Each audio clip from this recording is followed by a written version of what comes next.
বাংলাদেশের দক্ষিণ পূর্ব কোণে পাহাড় আর মেঘে ঘেরা এক রহস্যময় জায়গা বান্দরবন। আর আজ আমি যাচ্ছি সেই জায়গায় যাকে অনেকে বলে বাংলাদেশের শেষ সীমান্তের রূপকথা। এই পথে যত দূর এগোনো যায় ততই মনে হয় সভ্যতা ধীরে ধীরে মিলিয়ে যাচ্ছে। সামনে শুধু পাহাড়, নদী আর ভয়ঙ্কর এক অ্যাডভেঞ্চার। সাঙ্গু নদীকে ঘিরে এই যাত্রা শুরু হয়েছে, যেখানে প্রতিটি বাঁক, প্রতিটি ঢেউ লুকিয়ে রয়েছে অন্যরকম সৌন্দর্য। আমার গন্তব্য নাফাখুমের ঝর্ণা, যাকে অনেকেই বলে বাংলাদেশের নায়াগ্রা। তবে এই পথে যেতে হলে পাড়ি দিতে হবে নিষিদ্ধ পাহাড়ি এলাকা, যেখানে মোবাইলের নেটওয়ার্ক একদমই নেই। আর প্রকৃতি তার পুরো রূপ দেখায়, কখনো সুন্দর, কখনো বা ভয়ঙ্কর। আর শেষে থাকবে লাংলক ঝর্ণা, বাংলাদেশের সব থেকে উঁচু ঝর্ণা, যেখানে পানির গর্জন যেন পাহাড় ভেদ করে আসে হৃদয় পর্যন্ত। আজকের এই যাত্রা শুধু এক্সপ্লোর নয়, এটা এক লাইফ টাইম অ্যাডভেঞ্চার। ভয়, সৌন্দর্য আর প্রকৃতির মায়ে ভরা এক গল্প। চলো তবে শুরু হোক আমাদের বান্দরবনের সব থেকে রোমাঞ্চকর যাত্রা, থানচি থেকে নাফাখুম আর শেষে লাংলক ঝর্ণা পর্যন্ত। আজকে আমাদের বান্দরবনের দ্বিতীয় দিন। সকালে ঘুম থেকে উঠে আমরা বান্দরবন বাস স্ট্যান্ড থেকে থানচি বাস স্ট্যান্ডে চলে আসলাম। এখান থেকে মূলত থানচি যাওয়ার সকল বাস গিয়ে থাকে। বাস ছাড়ার সময় সকাল 7:30, 9টা এবং 3:30। আমরা 250 টাকা করে 9টার বাসের টিকিট কেটে নিই। তারপর সকালে নাস্তা করতে পাশের একটা রেস্টুরেন্টে চলে আসি। তারপর ঠিক 9টার সময় আমাদের বাসটি থানচি বাস স্ট্যান্ড থেকে থানচি বাজারের উদ্দেশ্যে রওনা হয়ে যায়। এই রাস্তা বাংলাদেশের সবচেয়ে অ্যাডভেঞ্চারমূলক আর সুন্দর রাস্তাগুলোর মধ্যে একটা। উঁচু নিচু পাহাড়, কুয়াশা মেশানো সবুজ বন, মনে হচ্ছে যেন প্রকৃতির বুকের ভেতর দিয়ে যাচ্ছে। প্রতিটা বাঁকেই নতুন এক দৃশ্য, কখনো মনে হয় মেঘ হাত বাড়ালেই ছোঁয়া যাবে, কখনো নিচে গভীর উপত্যকা, একদম সিনেমার মতো। থানচি যাওয়ার এই রাস্তাটি শুধু একটা ট্রিপ না, এটা এক অনুভূতি। যত এগোচ্ছি তত মনে হচ্ছে প্রকৃতি তার আসল রূপটা দেখানো শুরু করেছে। এই রাস্তায় প্রতিটি মুহূর্ত এক একটা স্মৃতি। যারা ভ্রমণ পিপাসু আছেন তাদের জন্য থানচি রোড একবার হলে অবশ্যই দেখতে হবে। থানচির রাস্তায় বিজিবি চেকপোস্টে আমাদের গাড়িটি দাঁড় করায়। এখানে আপনাদের আইডি কার্ড অবশ্যই লাগবে। আইডি কার্ড যদি না থাকে তাহলে আপনাদের জন্ম নিবন্ধনের ফটোকপি নিয়ে আসবেন। এখানে আপনাদের একটা ফর্ম দিবে, ফর্ম পূরণ করে দেন আপনাদের আবার গাড়িতে চড়তে হবে। ফর্ম পূরণ করে আর কিছুক্ষণ বাসে ট্রাভেলের পর আমরা চলে আসলাম থানচি বাজার। থানচি বাজার থেকে হাতের ডান পাশে পেয়ে যাবেন আপনারা একটা রাস্তা, সেখান দিয়ে একটু এগোলেই পেয়ে যাবেন গাইডের অফিস। আপনারা যদি ওইখানকার কাউকে জিজ্ঞেস করেন তাও আপনাদেরকে বলে দেবে। এখানে আমরা গাইড ঠিক করে নিলাম। গাইড ঠিক করার পর আপনাদেরকে জনপ্রতি 3টি করে আইডি কার্ডের ফটোকপি লাগবে। থানচির বাসে আমাদের সাথে বগুড়ার 3 ভাইয়ের সাথে দেখা হয়ে গিয়েছিল। তাদের সাথে এক হয়ে আমরা 7 জন মিলে গাইড ভাড়া করি। আজকে যাব নাফাখুম এবং রাতে সেখানে স্টে করব। দেন আমরা সকালে যাব হলো লাংলক ঝর্ণা। তারপর আমাদের আইডি কার্ডের ফটোকপি নিয়ে থানচি পুলিশ স্টেশন যেতে হবে। স্টেশনের ভিতরে যাওয়ার পর গাইড সহ আমাদের সবার একটা ছবি তুলে রাখে। তারপর থানা থেকে পারমিশন দেয়, দেন আমরা ওখান থেকে বেরিয়ে আসি। আমরা 4 জন, তার সাথে আমাদের সাথে আরো 3 জন, তাদের সাথে মিলে আমরা একসাথে যাচ্ছি থানচি বাজারে। এখানে আমরা খাওয়া দাওয়া শেষ করে এখন আমরা নিষিদ্ধ নাফাখুমের উদ্দেশ্যে রওনা দেবো। নাফাখুম বর্তমানে টুরিস্টদের জন্য নিষিদ্ধ আছে। আমরা গাইডকে বলে আমরা কোনোভাবে ম্যানেজ করে নাফাখুম যাচ্ছি, নিষিদ্ধ আছে। আমরা এখানে যে এই হোটেলে পেটুক রেস্টুরেন্টে আমরা খাওয়া দাওয়া সারলাম। জনপ্রতি 100-এর মতো খরচ পড়েছে। আলু ভর্তা, ডাল দিয়ে খাওয়া দাওয়া সেরে এখন আমরা চলে যাচ্ছি নাফাখুমের উদ্দেশ্যে।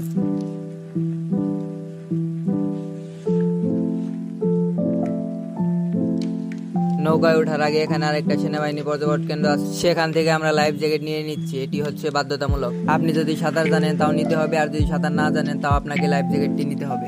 আবার আপনারা ভাবতেই পারেন যে লাইফ জ্যাকেটটি হয়তো বা ফ্রি দিচ্ছে, কিন্তু না, এটা ফ্রি না। এটার জন্য আপনাকে 100 টাকা পে করতে হবে। টাকাটা আপনার এখনই দেওয়া লাগবে না, আপনি যখন ঘুরে আসবেন দেন আপনি তাদেরকে লাইফ জ্যাকেট বুঝিয়ে দেবেন, তখন আপনাদের 100 টাকা করে দিতে হবে। আবার লাইফ জ্যাকেট যদি হারিয়ে যায় তাহলে 500 টাকা জরিমানা। নদীর নাম কি জানি আপনাদের? সাঙ্গ করে দেবে। আর মানে এই কড়া রোদের মধ্যে আমরা এবার আমাদের উদ্দেশ্যের নির্দিষ্ট স্থানে যাওয়ার জন্য নৌকা বোট নিয়ে নিয়েছি, বোটে চড়ে পড়েছি। আমাদের আরেকটা বোট, 2টা বোট নিয়েছি আমরা। এই যে আমরা এখন সাঙ্গ নদী দিয়ে চলছি আমাদের মাঝি ভাইয়ের সাথে এবং আমাদের সাথে আমাদের আরেকটা বোট সামনে। দুই দিকে পাহাড়, মাঝখানে নদী। বাংলার পূর্ব দিগন্তে পাহাড় আর মেঘের কোলে এক অপার সৌন্দর্যের স্থান বান্দরবন। এই বান্দরবনের বুক চিরে বয়ে গেছে এক শান্ত সরল অথচ জীবন্ত নদী, সাঙ্গু নদী। মিয়ানমারের পাহাড় থেকে জন্ম নিয়ে এই নদী বাংলাদেশে প্রবেশ করে আর ছুঁয়ে যায় পাহাড়, বন আর জনপথের জীবন। নৌকা বেয়ে যখন তুমি সাঙ্গর বুকে ভাসবে, চারিদিকে দেখবে সবুজ পাহাড়, ঝর্ণা, সুর আর মেঘে ঢাকা আকাশ। মনে হবে প্রকৃতি যেন নিজের হাতে গেছে এক জীবন্ত চিত্রপট। সাঙ্গু নদীর তীরে ছোট ছোট গ্রাম, জুম চাষের ক্ষেত আর হাসি মুখে থাকা মানুষগুলো মিলিয়ে তৈরি করে এক শান্ত, নিস্তব্ধ অথচ গভীর সৌন্দর্য। সাঙ্গু নদীর অসাধারণ ভিউ দেখতে দেখতে আমরা নাবাকুমের উদ্দেশ্যে রওনা দিয়ে দিচ্ছি। যারা এখানে আসেনি তারা বান্দরবনের 70% আনন্দ মিস করে যাবে। অনেক সুন্দর এই জায়গাটি, দুই পাশে পাহাড়, মাঝখান দিয়ে নদীর আঁকা বাঁকা পথ। এটা হলো পাহাড়ি মানুষের জীবন, এই যে তাদের ঘর বাড়ি। এখানে একটু নেট নাই, আমার সিম একদম নট হয়ে গেছে। তারা এখানে নেটওয়ার্কের বাহিরে থাকে এক জায়গায়। এই যে এখানে সব পাথরগুলোর কারণে এখানে বড় বড় নৌকা চলে না, এই ছোট ছোট বোটে আসতে হয়। দেখেন কি বড় বড় পাথর। নেটওয়ার্কবিহীন এই জায়গাটিতে আপনারা যদি খোলা চোখে না দেখে তাহলে বিশ্বাস করতে পারবে না এত সুন্দর অপরূপ আল্লাহর কি সৃষ্টি। অনেক সুন্দর একটি জায়গা। আপনারা যে ঢাকা শহরে বড় বড় বিল্ডিং দেখেন, বলেন যে মাথা উঁচু করে বিল্ডিং দেখতে হয়, এবার দেখেন পাহাড়, মাথা উঁচু করে পাহাড় দেখতে হয়। কত বড় বড় পাহাড় এখানে। আমরা এখানে দাঁড়িয়ে আছি আমাদের ভাইয়াদের জন্য। আমরা দুইটা নৌকা নিয়েছিলাম, ভাইয়ারা এখন একটু পিছিয়ে পড়ে গিয়েছিল, তার জন্য ভাইয়াদের জন্য। এই যে ভাইয়ারা, হ্যালো। নৌকা দিয়ে এখন আমরা আসছি মেকির ফস্ট, এই জায়গাটির নাম। এখানে অনেক রিসর্ট আছে, দেখেন এই যে। আপনারা চাইলে এখানে রিসর্ট নিয়ে আপনারা এখানে রাত্রে স্টে করতে পারবেন। এই যে এটা হচ্ছে সাঙ্গু নদী, এটা হচ্ছে নেমেক্রি নদী। আমরা সাঙ্গু নদী থেকে নেমেক্রি নদী দিয়ে যাবো ওইদিকে। আমরা এখন আছি ভাষাকুমের ভিতর দিয়ে। এই যে এমন একটা রাস্তা, এটার ভিতর দিয়ে আমরা এখন যাচ্ছি। দেখলাম মানে নদীর গর্জন, এই যে পানির।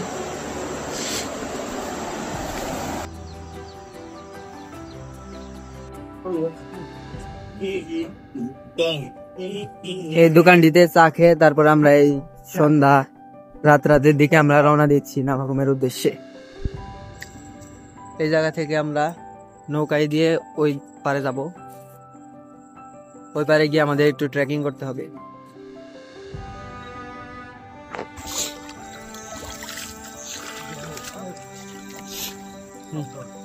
নৌকা দিয়ে এবার আসার পর এই যে দেখেন একটা ঘুমের মতো একটা জায়গা, এখান দিয়ে আমরা এখানে এই দিক দিয়ে আমরা উপরে যাচ্ছি।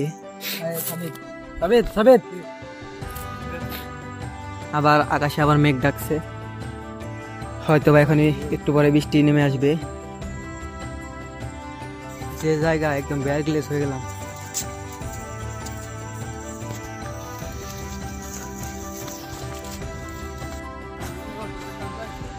রাত হয়ে গেছে, এই অন্ধকারের ভিতরে আমরা হেঁটে হেঁটে যাচ্ছি। একদম চুরমার, একদম পুরো অন্ধকার।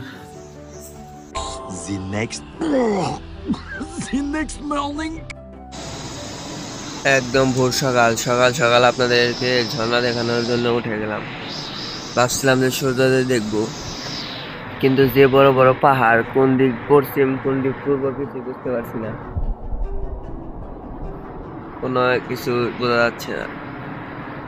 ঝর্ণার কি আওয়াজ, এই আওয়াজের মধ্যে এই হোটেলে একদম আপনাদেরকে একটু করে হোটেল দেখাচ্ছি। দিন হলে আমরা রাতে আসছিলাম, তখন আমরা রাতে এখানে এসে পৌঁছেছি। আসার সাথে সাথে বৃষ্টি শুরু হয়ে গিয়েছিল। আলহামদুলিল্লাহ যে আমাদের রাস্তায় বৃষ্টিতে ধরেনি। এসে তারপর আমরা এখানে রুমে জামা কাপড় পাল্টে তারপর খাওয়া দাওয়া করে শুয়ে পড়ি। এই দেখেন বনস্তপুর, আমাদের আশেপাশে এটা একটা পাড়া। দেখেন ওই যে দেখেন পাহাড়ের ভিতর দিয়ে কি সুন্দর মেঘ, একদম কুয়াশায় ঢেকে আছে সবকিছু, পাহাড় দেখা যাচ্ছে না। এখানে আমরা রাতে খাওয়া দাওয়া করেছিলাম, রাতের খাওয়া দাওয়া শেষ করে তারপরে খেয়েছিলাম। তাদের হাতের রান্নায় এত মজা যে কিনা আমি 1 প্লেট ভাত খেতে পারি না, তাদের হাতের রান্নায় আমি 3 প্লেট কালকে ভাত খেয়েছি। আপনাদের সকালে আজকে খাওয়ার কি দেবো, দুধ দেবো, আপনারা দেখে নিন। এখন আমরা যাবো ঝর্ণা দেখতে।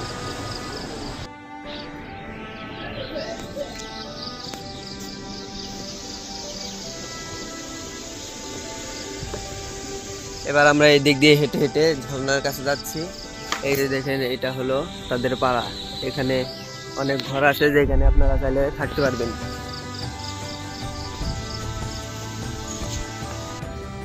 এটা খুব পিচ্ছিল জায়গা, এখান দিয়ে সাবধানে নামতে পারবেন।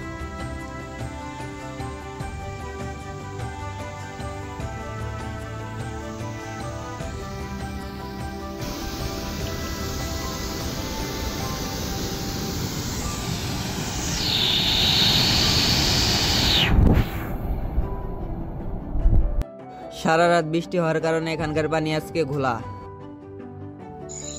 এখানে পাড়ার ভিতর দিয়ে উপরে একটা রাস্তা আছে, সেই রাস্তা ধরে আমরা উপরে যাচ্ছি। দেখি উপরে গিয়ে কি পাই।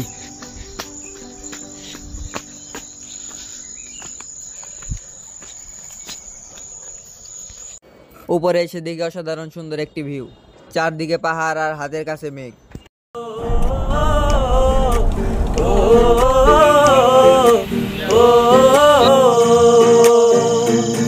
চলো প্রথম পাহাড় ঝুম ধরে, পূর্ণিমা রাত বর্ষা জুড়ে জীবন জোয়ার আসর বসাবো। চলো প্রথম পাহাড় ঝুম ধরে, পূর্ণিমা রাত বর্ষা জুড়ে জীবন জোয়ার আসর বসাবো।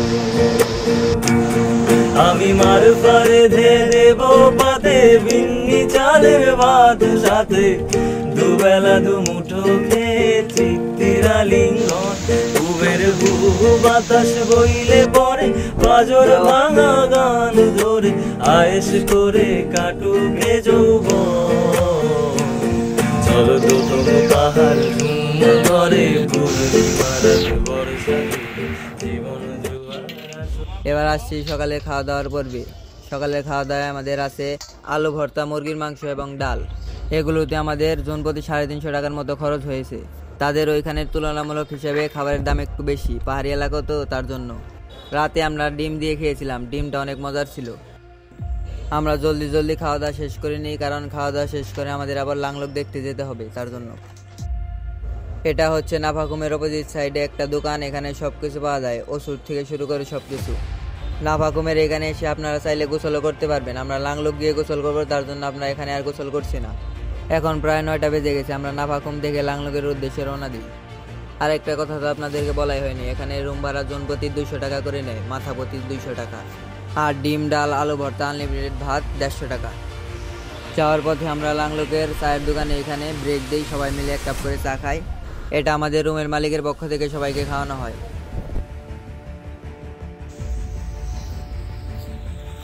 চা খেতে খেতে দেখলাম এখানে এক লোক বন্য শুকরের মাংস বিক্রি করতে এনেছে।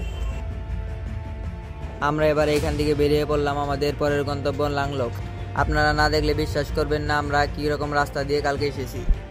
সকল ধারণা পেয়ে যাবেন আপনারা সম্পূর্ণ ভিডিওটি দেখতে থাকেন। অবশ্য আজকে যতটা ভয়ঙ্কর, তার থেকে একটু ভয়ঙ্কর কমই ছিল কালকে যখন আমরা আসলাম। কালকে যদি এরকম থাকতো তাহলে আমরা হয়তো বা এখানে আসতে পারতাম না, আমাদের ওইখান থেকে ব্যাক যেতে হতো। সারা রাত বৃষ্টি হওয়ার কারণে রাস্তাগুলো আরো ভয়ঙ্কর হয়ে আসলে মনে হয় রাতে খেয়াল করি নাই, গাছ পড়ছে আজকে, তো পড়ার কথা না, কালকেও ছিল, খেয়াল করি নাই। ধরো জিরি থেকে মাছ ধরো। রাস্তায় যেতে যেতে আমাদের খাওয়ার পানি শেষ হয়ে গিয়েছিল, তাই আমরা জিরি থেকে পানি নিয়ে নিলাম। এখানকার পাহাড়ি মানুষেরা এই জিরির পানি খেয়ে থাকে। একদম দেখে নাই সবাই, একদম পিছলে, কিন্তু রাত্রে বৃষ্টি হয়েছে, একদম গায়েব অবস্থা।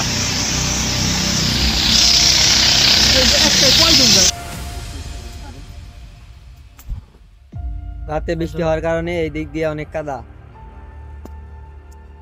মোবাইল আর পানিও এখান দিয়ে অনেক বেড়ে গেছে। আর তোমার মন্তব্য কি?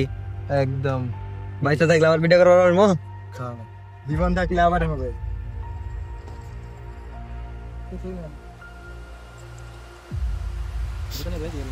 জীবনে কালকে দেওয়া থাকলে এবার শেষ। রাস্তাগুলো অনেক পিচ্ছিল এবং ভয়ঙ্কর, সবগুলো আপনাদেরকে দেখানো সম্ভব না, তাই আপনাদেরকে কিছু কিছু ক্লিপ কেটে কেটে আপনাদেরকে দেখাচ্ছি। এইখান দিয়ে পুরাই আপনারা যদি আসেন অবশ্যই আমার সাজেস্টে থাকবে ইংলিশ নিয়ে আসার জন্য। বৃষ্টি পড়াতে এখানকার রাস্তা একদম পুরো দুর্গম হয়ে গেছে।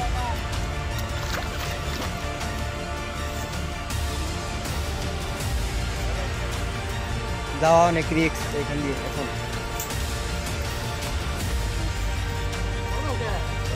লাগবো না। এখানে আমরা যখন রাতে আসছিলাম তখন এদিক দিয়ে অনেক সুন্দর রাস্তা ছিল, এখন এই দেখেন সারা রাত বৃষ্টি হয়েছে, বৃষ্টি হওয়ার কারণে একদম এই দিক দিয়ে যাওয়াই যাচ্ছে না।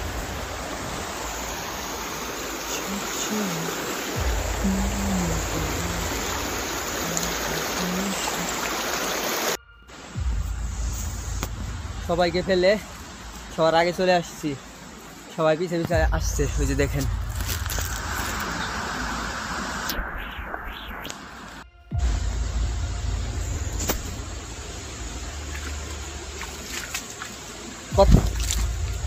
কথা তো বলা লাগে না, আমাদের গাড়ি ঠালায় একবারে আলছে, ঠালায় খালি সুবিধা খুবই।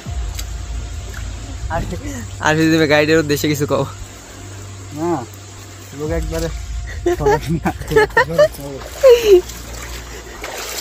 আমাদের সাবেদ, তুমি গাইডের উদ্দেশ্যে কিছু কও। গাড়ির মাছ তুললেই কম। আর মান কিছু কবে?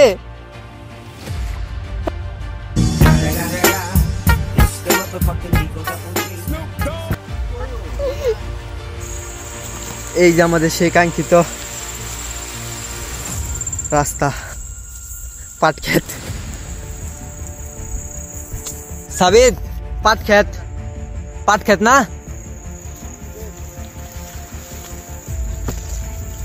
বাবাস রাস্তা। আমাদের গাইড এবং আমাদের বাকি 6 সদস্যকে ফেলে আমি সবার আগে চলে এসেছি। দেখেন, কালকেও এই জায়গায় ঝর্ণা ছিল, আজকে দেখেন এই জায়গায় সারা রাত বৃষ্টি হওয়ার কারণে এই জায়গায় একদম পানি থই থই অবস্থা। তারা আসবে এখন এই দিক দিয়ে, আমি সবার আগে। এই যে আমাদের সাঙ্গ পাঙ্গরা আসতেছে। I need water. Co phone ধরো, পানি।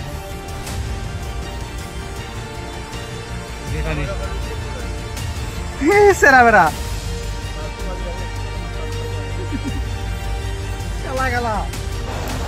আমরা এখন আছি বন্য পরিবেশে, আপনাদেরকে দেখাবো এখানে থেকে কিভাবে বেঁচে ফিরতে হয়।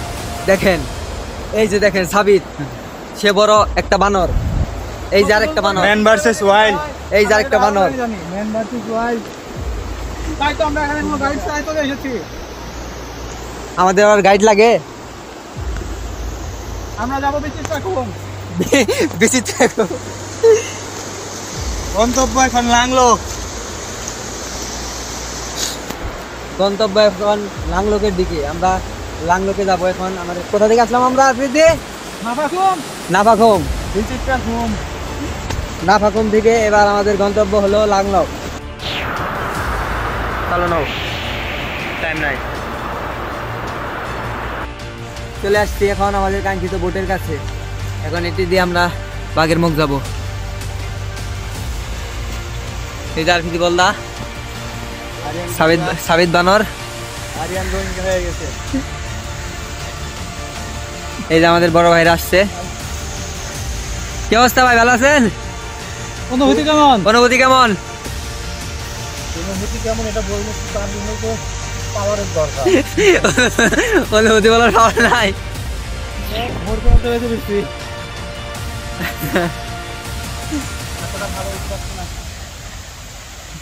কি খবর ভাইয়া, আপনার অনুভূতি কেমন? আছে আলহামদুলিল্লাহ। ওই যে আমাদের আরেক বড় ভাই আসতেছে, দুই আরমান ব্রো। তারপর আমরা আবারও সাঙ্গু নদীর অপরূপ সৌন্দর্য দেখতে দেখতে চলছি নৌকা দিয়ে। 200 তলা বিল্ডিং। এখন আমরা এখানে এসে গেছি, এখান থেকে আমরা লাংলকের উদ্দেশ্যে রওনা দিচ্ছি। সুবহানাল্লাহ, কি সুন্দর, আল্লাহর কি সৃষ্টি। ওয়াও,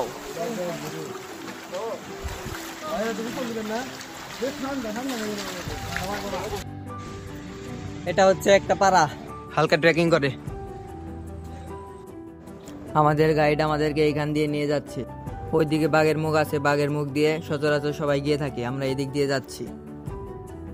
বিশাল খাড়া পাহাড় বেয়ে আমরা উপরে চড়ছি।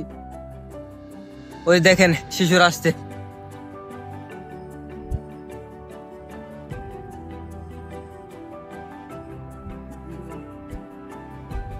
কে গাও কারে গাও মারবা? দেখেন কত বড় মাকড়সা, কামড় দিলে একবার জীবন শেষ। সাবিত পানি খাওয়া নাকি? জনার পানি খাইছ?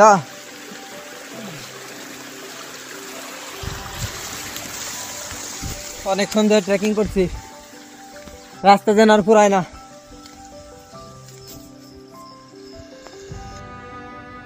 নেটওয়ার্কবিহীন এই রাস্তা ধরে আমরা এখন চলে যাচ্ছি জিরিপথের উদ্দেশ্যে। আমরা কোনো কিছু জানি, মানে লাংলুক কি জানি,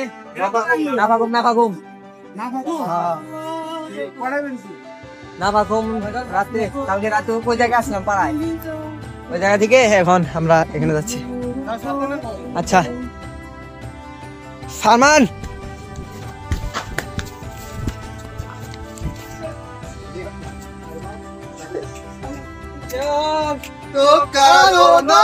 শুধু আমার যত দূরে সরে যাও রবে আমার।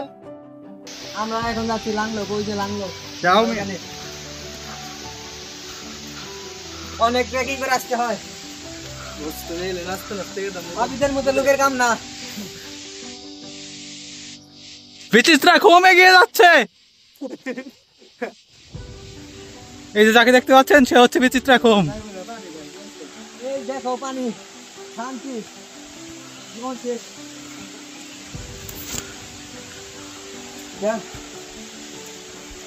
মারাত্মক লেভেলের রাস্তা, দেখেন সাবধানে। অবশেষে আমরা এসে পৌঁছালাম আমাদের কাঙ্ক্ষিত লাংলক ঝর্ণায়। পাগল।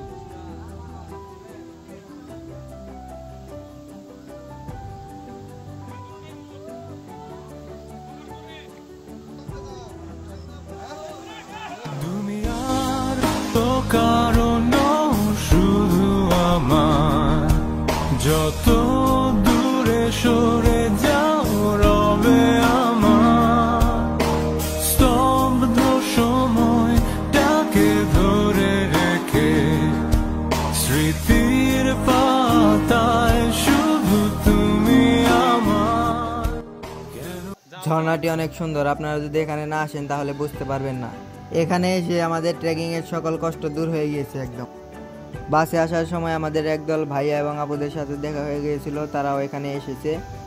আমাদের বক্স নেওয়ার কথা আমাদের মনে নেই, তার জন্য আমরা তাদের কাছ থেকে বক্স নিয়ে আমরা এনজয় করি।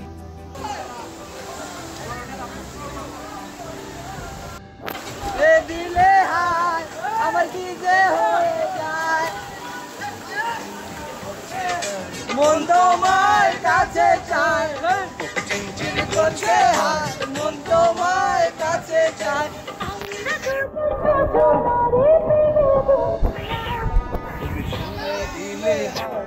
আমার কি যে হয়ে যায়।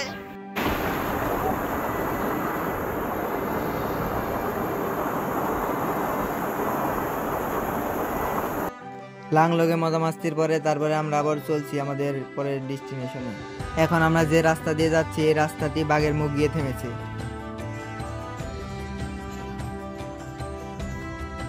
এটা হচ্ছে স্বর্গের সিঁড়ি, এই স্বর্গের সিঁড়ি দিয়ে সবাই লাংলক যায়। এটা হলো সেই বাঘের মুখ, এইখান থেকে সবাই যায় আর কি লাংলকে।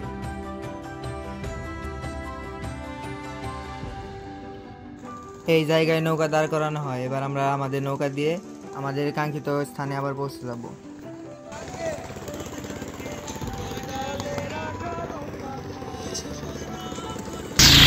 বাঘের মুখ দেখে এখন আমরা চলে যাচ্ছি।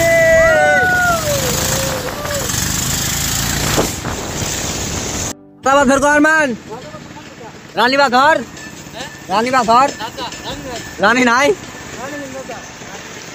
রানী হিন্দাদা। এটাকে বলা হয় রাজা পাথর, যার কোনো রানী নেই, রানীহীন রাজা। কি বড় বড় পাথর, নৌকা পাথরের সাথে একবার ধাক্কা খেলে শেষ।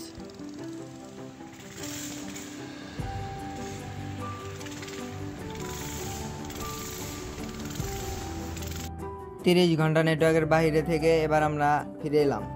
নিষিদ্ধ নাফাকুম এবং লালমুখ ঝর্ণা দেখে আমরা এবার আমাদের কাঙ্ক্ষিত জায়গায় আমরা আবার ব্যাক করলাম। নেটবিহীন 30 ঘন্টা অনেক মজাদার অ্যাডভেঞ্চার এবং আনন্দের সাথে কেটেছে। তারপর আমরা ওইখান থেকে সব কিছু মিটিয়ে আমরা গাইডকে টাকা দিয়ে নৌকালাকে ভাড়া দিয়ে আমরা এই বাসের উপরে আমাদের বান্দরবন ট্রিপটা এখানেই শেষ করি। কোথায় কী খরচ সব কিছু ডিসক্রিপশনে দিয়ে দেবো, আপনারা দেখে নেবেন। বাসে যেতে যেতে আমরা কিছু মজা মাস্তি করলাম, এগুলো দেখিয়ে আপনাদেরকে আজকের ভিডিও শেষ করে দেবো।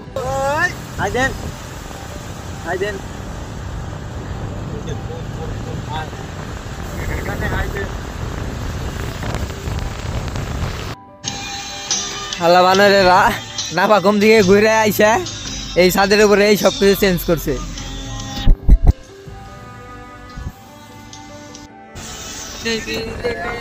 পাগল বানাইছে, দেওয়ানা বানাইছে, কি জাদু করিয়া কতে মায়া লাগাইছে।